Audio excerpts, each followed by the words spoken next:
जो अभी विरोध करने आए हैं ऑपरेशन सिंदूर के समय कहाँ पे थे? जब पहलगांव में हमारे भाइयों के ऊपर धर्म के पूछकर मारा गया, उन्हें गला काटा गया, आप कहाँ थे उस समय? क्यों नहीं सामने आए? यही ईरान फिर कतर को मार रहा, बहरीन को मार रहा, मरने वाले भी मुस्लिम, मरने वाले भी मुस्लिम। तो फिर आप बाइफरकेट कैसे कर रहे हैं? एक सिया ही सिया को मार रहे हैं। जो आपसे कोई सरोकार नहीं रखता, जिसको आप जानते नहीं, ना तो कोई ऐसा आपके लिए कुछ काम किया हो, ऐसे देश के लीडर के लिए भारत देश की संपत्ति को, भारत देश की अखंडता को, भारत की संप्रभुता को खतरा पहुंचाना बहुत ही निंदनीय है, बहुत ही विरोधाभास है। इजराइल ने हमें तब मदद की थी जब कोई नहीं था। कारगिल युद्ध में अगर इजराइल वहाँ टेक्नोलॉजी नहीं देता तो हम हो सकता था पाकिस्तान से हार सकते थे। तो इजराइल का होना बहुत जरूरी है। यहाँ की सोच महिलाओं की कितनी आगे होती थी, आज वो बुर्के की लड़ाई लड़ रहे हैं कि हम बुर्के पहन के रहेंगे, हम ट्रिपल तलाक को मानेंगे, हमारे साथ हलाला हो तो हम उसको मानेंगे, लेकिन हमें अपने धर्म के हिसाब से ही चलना चाहिए। मुझे लगता है इजराइल जो आज का हिसाब कर रहा है, एक एक चीज का हिसाब कर रहा है, और इजराइल और अमेरिका बहुत सक्षम है। नमस्कार, मैं हूं माही सिंह और आप देख रहे हैं द न्यूज़ पेपर। जब से इजराइल और अमेरिका ने ईरान पर अटैक किया है, तब से ईरान के कुछ लोग जो हैं वो जश्न मना रहे हैं। वो कह रहे हैं कि अच्छा हुआ कि खामनेई को मार दिया गया, क्योंकि कुछ समय पहले आपने देखा था कि किस तरीके से आज़ादी की लड़ाई वहाँ की महिलाएं लड़ रही थी और अपने अस्तित्व की लड़ाई लड़ते हुए नजर आ रही थी। लेकिन कुछ लोग थे जो खामनेई को सपोर्ट करते हुए नजर आ रहे थे। लेकिन अब भारत में उल्टा पड़ता हुआ नजर आ रहा है। जिस खामनेई ने भारत के लिए, भारत के मुसलमानों के लिए लेकिन कुछ नहीं किया, लेकिन अब यहाँ के मुसलमान प्रोटेस्ट कर रहे हैं, जंतर मंतर पर उतर कर और अलग अलग शहरों में, अलग अलग राज्यों में उतर कर प्रोटेस्ट कर रहे हैं, छाती पीट रहे हैं, रोते हुए नजर आ रहे हैं, अपना रहबर, अपना रहनुमा बताते हुए नजर आ रहे हैं। उस पे कहीं ना कहीं बड़े सवाल खड़े होते हुए भी नजर आते हैं। आज इन्हीं तमाम सवालों के लिए हम सुप्रीम कोर्ट में मौजूद हैं। हमारे साथ सुप्रीम कोर्ट के कुछ वकील हैं, इनसे जानते हैं कि आखिरकार ये पूरे मुद्दे को और जिस तरीके की ये पूरी लड़ाई जो युद्ध चल रहा है उसके बारे में इनका क्या कुछ कहना है। चलिए जानते हैं। विशाल सर, आप जिस तरीके से ये पूरा मामला देख रहे होंगे, कहीं ना कहीं जो इंडिया वर्ल्ड वॉर 3 की तरफ जा रहा है या फिर पूरा वर्ल्ड वर्ल्ड वॉर 3 की तरफ जा रहा है, किस तरीके से ये पूरे मामले को देख रहे हैं आप? देखिए, ईरान के ऊपर हमला करना, खामनेई को मार देना बहुत ही निंदनीय था। भारत के मुस्लिम उन्हें सिया धर्मगुरु के रूप में मानते थे, इसलिए ये लोग छाती पीट रहे हैं। लेकिन मेरा सभी भारत के मुस्लिमों से कहना है कि जिस समय ऑपरेशन सिंदूर चल रहा था, उस समय पाकिस्तान का साथ देने वाला ईरान था और खामनेई उस समय भी सुप्रीम लीडर थे।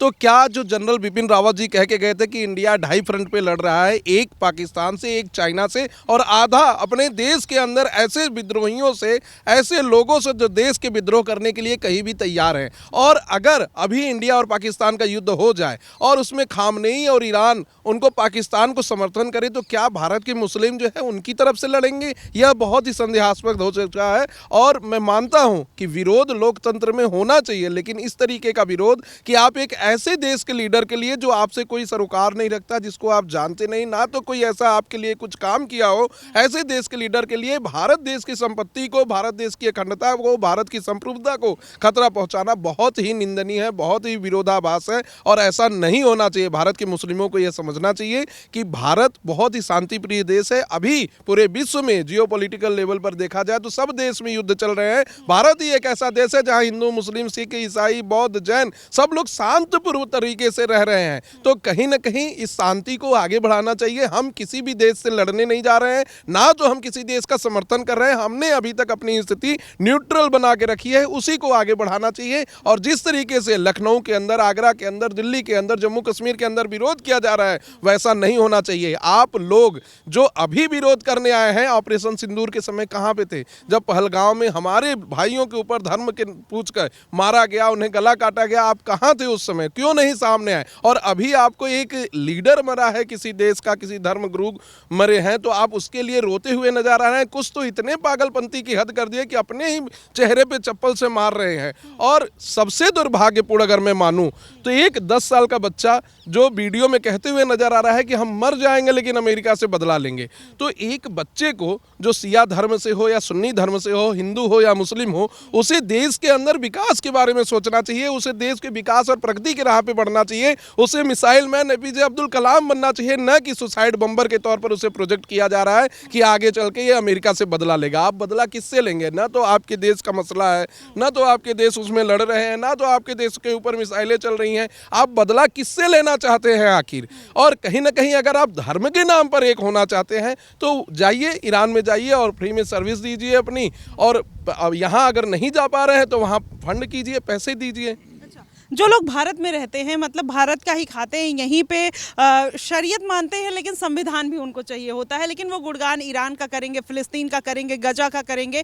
ऐसे लोगों के बारे में क्या कहना है? क्योंकि अब जिस तरीके से प्रोटेस्ट हो रहा है, आपने सही कहा, ना पहलगाम पे वो बोलने आए, ना बिपिन रावत की, ना मेजर मोहित शर्मा की जब डेथ हुई, तमाम ऐसे जब जम्मू कश्मीर में पंडितों के साथ ऐसा हुआ तब किसी ने कुछ आवाज़ नहीं निकाली। लेकिन अब इस तरीके का प्रोटेस्ट करना, क्या ये मुस्लिम एकता को बढ़ावा देने की एक बात कही जा रही है या क्या है? नहीं, देखिए ये दोहरा चरित्र है और लोग जो रो रहे हैं उनकी वो घड़ियालू आंसू है। आज देखिए देश में अपने में ही मुसलमान लोग लड़ रहे हैं। पाकिस्तान अफगानिस्तान से लड़ रहा है, सऊदी अरब के ऊपर ईरान हमला कर रहा है और इजराइल और ईरान में तो झगड़े हो ही रहे हैं। तो कहीं ना कहीं मुस्लिम धर्म एक नहीं हो रहे हैं, ये अलग होंगे, क्योंकि इनकी मानसिकता ही ऐसी है कि लोगों को क्षति पहुंचाया जाए। सबसे बड़ी बात मैं कहना चाहता हूं कि भारत देश में संविधान लागू है, संविधान के आधार पर देश चलता है और जब आप मुश्किल समय में फंसते हैं तब संविधान की ही दुहाई देते हैं। इसी देश को अलग करने की बात करेंगे और जब आप लंबे समय से जेल में होंगे तो आप कहेंगे कि आर्टिकल 21 ऑफ द कॉन्स्टिट्यूशन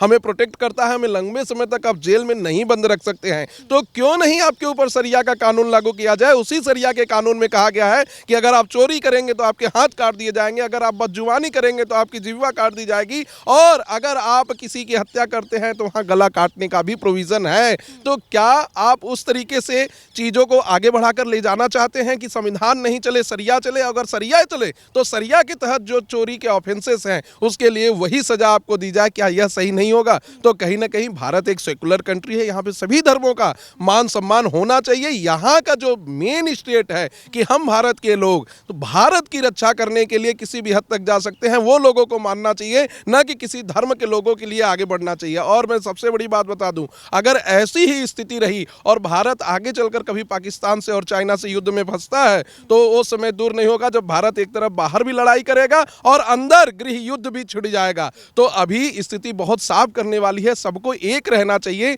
आज देश के अंदर जितने मुसलमान हैं सबको समझना चाहिए कि भारत एक ऐसा देश है जहां पे 25 करोड़ से ज्यादा मुस्लिम रहते हैं और शांतिपूर्वक रह रहे हैं। अगर ये मिडिल ईस्ट के देश में होते तो आज क्या स्थिति होती, ये मिडिल ईस्ट के लोगों से पूछ लें या देख ले। आज कोई रहने के लिए वहां तैयार नहीं है। तो कहीं ना कहीं इन लोगों को शुक्रगुजार होना चाहिए बाबा भीमराव अंबेडकर का जो संविधान बना के गए, इन लोगों को शुक्रगुजार होना चाहिए माननीय प्रधानमंत्री नरेंद्र मोदी जी का जो अपने देश में शांति की स्थिति बनाए हैं और किसी भी देश से अभी तक उन्होंने समर्थन नहीं दिया है, ना तो लिया है। अभी उनकी स्थिति एकदम न्यूट्रल है, क्योंकि अभी अमेरिका को आप देखिए तो फ्रांस, इंग्लैंड और जर्मनी को लेकर अब आगे बढ़ रहा है ईरान पे हमला करने के लिए। आगे स्थिति यह हो सकती है कि चाइना और रसिया ईरान की तरफ से जा सकता है।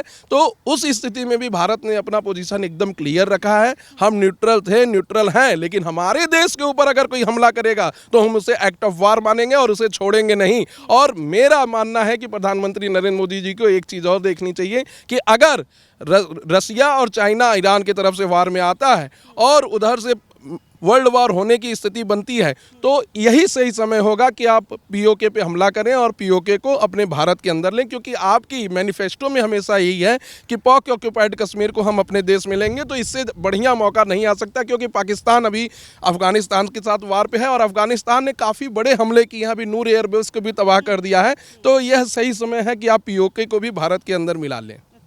सर, आप कैसे देखते हैं जो लोग ये कह रहे हैं कि खामनेई हमारे लिए रहबर थे, रहनुमा थे और हम उनके साथ जाना पसंद करेंगे, उनके लिए लोग रोते गाते नजर आ रहे हैं, कैसे देख रहे हैं? ये सिर्फ उनका एजेंडा है और उनका ढकोसला, ये कुछ नहीं करेंगे। ये खामनेई को वैसे मानते। देखिए जो इस्लाम के दो प्रमुख वो सेक्ट्स हैं, उसमें एक सुन्नी है, एक शिया है। शिया के धर्मगुरु माने जाते हैं अली खामनेई। 1979 में जब इस्लामिक क्रांति हुई ईरान के अंदर, उसके बाद से वो तब से लेकर 47 साल तक भी परसों उनकी एक बमबारी करके उनको मार दिया गया। जब से 1948 में इजराइल बना तब से और ईरान का संबंध तो ठीक था, लेकिन जब से खामनेई इस्लामिक क्रांति हुई तब से खामनेई का एक ही था कि जो इजराइल है, ज्यूस है, उनको धरती पर रहने का ही वो हक नहीं है। उनको किसी भी तरीके से उनका मेन एजेंडा था वाइप आउट कर देना ज्यूस को। वैसे भी देखिए हॉलोकास्ट के बाद ज्यूस कहीं नहीं थे तो इजराइल के अंदर रहे।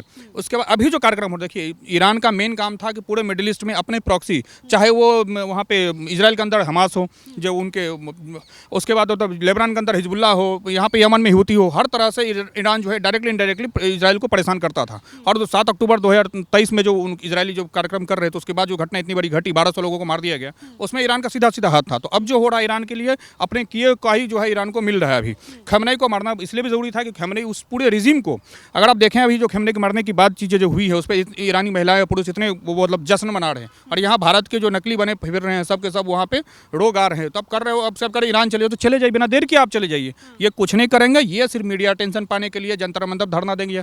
भारत का जिससे कोई सरोकार ही नहीं। अगर हमारे लिए ईरान जरूरी है, चाहे बड़ा बंदरगाह है और सारा चीज़, लेकिन हमारे लिए इजराइल भी जरूरी है।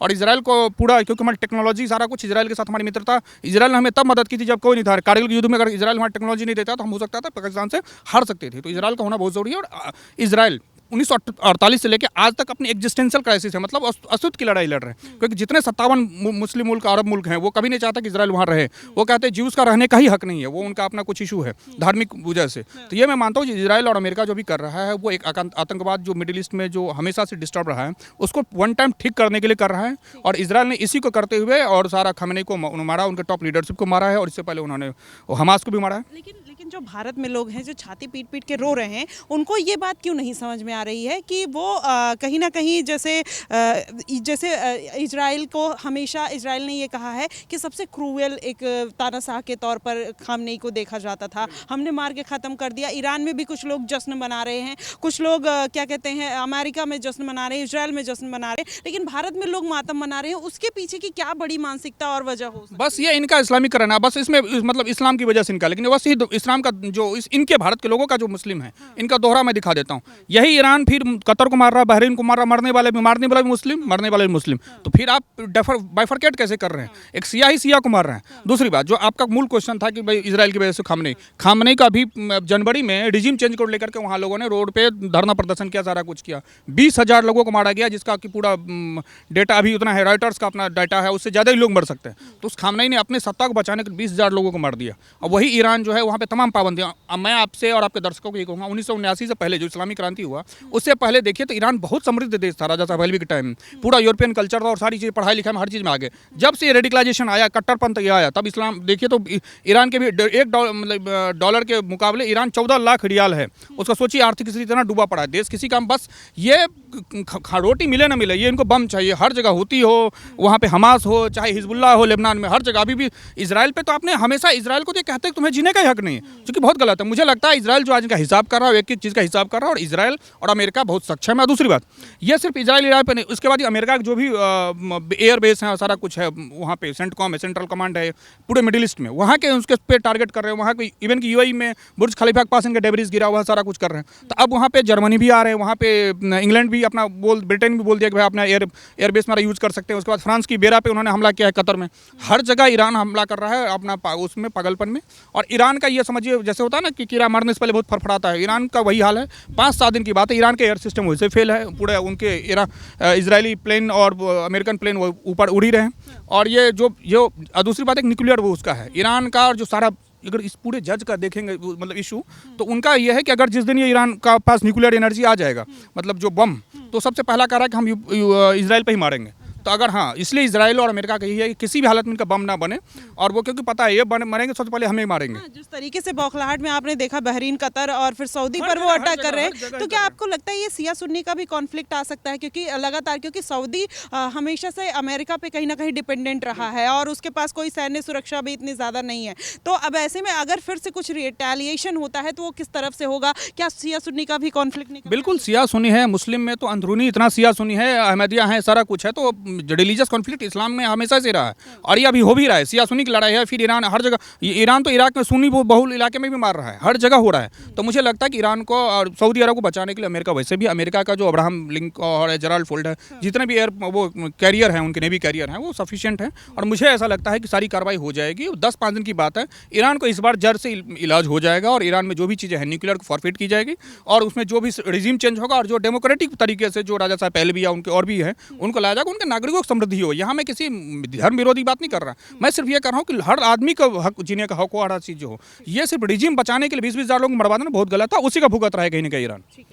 सर एक आपसे आखिरी क्वेश्चन लेना चाहूँगी कि क्या आपको लगता है कि अभी क्या ये पूरा वर्ल्ड जो है वर्ल्ड वॉर 3 की तरफ जा रहा है, क्योंकि लगातार जिस तरीके से अब बहरीन और सऊदी कतर सब इसमें कहीं ना कहीं ऐड होते हुए नजर आ रहे हैं, ऐसे में चाइना भी अब कहीं ना कहीं सपोर्ट करते हुए नजर आ रहा है, तो क्या लग रहा है कि कैसा अब आने वाले दिनों में ये पूरा मुद्दा रहने वाला है? देखिए, इसमें मैं स्थिति सबसे साफ करना चाहता हूं कि चाइना अगर युद्ध में आता है तो ये वर्ल्ड वॉर की तरफ युद्ध जा रहा है। अगर चाइना नहीं आएगा, सिर्फ गीदड़ भपकी करेगा जैसे वेनेजुएला के समय किया था, तो ये वर्ल्ड वॉर नहीं होगा, क्योंकि ईरान के पास अभी उतनी शक्ति नहीं है कि ये अमेरिका जैसे देश से लड़े। और अमेरिका और इजराइल को आप देखेंगे तो उनकी टेक्नोलॉजी बहुत हाई है। आज ईरान के स्पेस क्षेत्र में, उनके वायु उड़ान के क्षेत्र में सिर्फ वही लोग दिख रहे हैं, जबकि ईरान के लोग नहीं आ पा रहे हैं, इतना उनके पास क्षमता नहीं है। दूसरी बात मैं कहना चाहूँगा इसमें कि रसिया को और चाइना को अपना पोजीशन बहुत जल्दी क्लियर कर देना चाहिए। अगर वो ईरान के साथ हैं तो उनको आना चाहिए, नहीं है तो बता दें, क्योंकि आप जब देखेंगे तो आज सेंसेक्स भी 1000 पॉइंट लुढ़का है।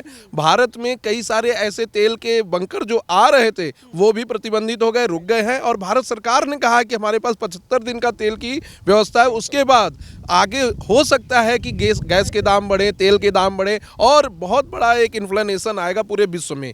और जो लोग, अब मैं जनरल पब्लिक को कहना चाहता हूं भारत के, कि जो लोग ईरान के लिए लड़ रहे हैं, जो लोग ऐसे युद्ध की खामियों के लिए लड़ रहे हैं, उनको ईरान के लोगों को ही देखना चाहिए कि खामनेई के युद्ध को सेलिब्रेट कर रहे हैं, उनकी मौत को सेलिब्रेट कर रहे हैं। और किस तरीके से महिलाएं कह रही हैं कि हमें बुर्के पे प्रतिबंधित था, हमें खेलने पे प्रतिबंधित था, ऑफिस जाने पे प्रतिबंधन था, हमने उससे आज़ादी पाई है। तो कहीं ना कहीं आज पाकिस्तान से लेके जितने भी मिडिल ईस्ट के डेवलप्ड मुस्लिम कंट्री हैं, वो सब बुर्के से आज़ादी पा रहे हैं, शिक्षा में महिलाओं का योगदान पा रहे हैं, काम काज करने के लिए महिलाओं को आगे बढ़ा रहे हैं। जबकि भारत में आप देखेंगी तो यहाँ लड़ाई बुर्के की चल रही है। हमारे देश के महिलाओं को पता नहीं क्या हो गया है, जो सबसे विख्यात थी पहले की महिलाएं, कि यहाँ की सोच महिलाओं की कितनी आगे होती थी, आज वो बुर्के की लड़ाई लड़ रहे हैं कि हम बुर्के पहन के रहेंगे, हम ट्रिपल तलाक को मानेंगे, हमारे साथ हलाला हो तो हम उसको मानेंगे, लेकिन हमें अपने धर्म के हिसाब से ही चलना चाहिए। धर्म का अब समय नहीं रहा, संविधान आ चुका है, इक्वलिटी सबको मिलनी चाहिए। आज एक अगर ऐसा ही जो हमारे देश से ओपी सिंदूर में, ऑपरेशन सिंदूर में महिला जाके पाकिस्तान के अंदर बम गिराई, अगर ऐसा ही रहता तो उनके परिवार वाले भी उन्हें रोक देते कि नहीं, तुम्हें मिलिट्री नहीं ज्वाइन करना है। तो कहीं ना कहीं इन सब चीज़ों से ऊपर उठना चाहिए। भारत एक ऐसा देश है जो दुनिया को रास्ता दिखाता है, रोशनी दिखाता है। अगर यहाँ की मुस्लिम महिलाएं इस तरीके का व्यवहार करेंगी तो ये कहीं से बर्दाश्त होने के लायक नहीं है। और 20,000 से ज़्यादा लोगों को खड़े करके खामनेई ने मरवा दिया, अपने ही देश के मुस्लिम लोगों को। तब आप लोगों की ये आत्मीयत, ये भावना और ये सरोकार इंसानियत कहाँ पर थी? तो देखिए, इंसानियत की बात जब हम तब करें जब सबके लिए हम इक्वालिटी के हिसाब से सोचें। इसी देश में जब अटैक होते हैं, जब बांग्लादेश में अटैक होते हैं, जब जेनोसाइड होता है पाकिस्तान में, तब यहाँ के लोग कहीं ना कहीं नज़र नहीं आते, प्रोटेस्ट नहीं करते। अब इस तरीके का प्रोटेस्ट करना क्या सही है? और जिस तरीके से ये पूरा जो विश्व युद्ध की तरफ हमारा जो पूरा दुनिया जाती हुई नज़र आ रही है, आप उसको पूरे मामले को कैसे देखते हैं, आप हमें ज़रूर बताएगा। फिलहाल के लिए बस इतना ही। देश और दुनिया की तमाम खबरों के लिए हमारे साथ बने रहिएगा द न्यूज़पेपर पे। धन्यवाद।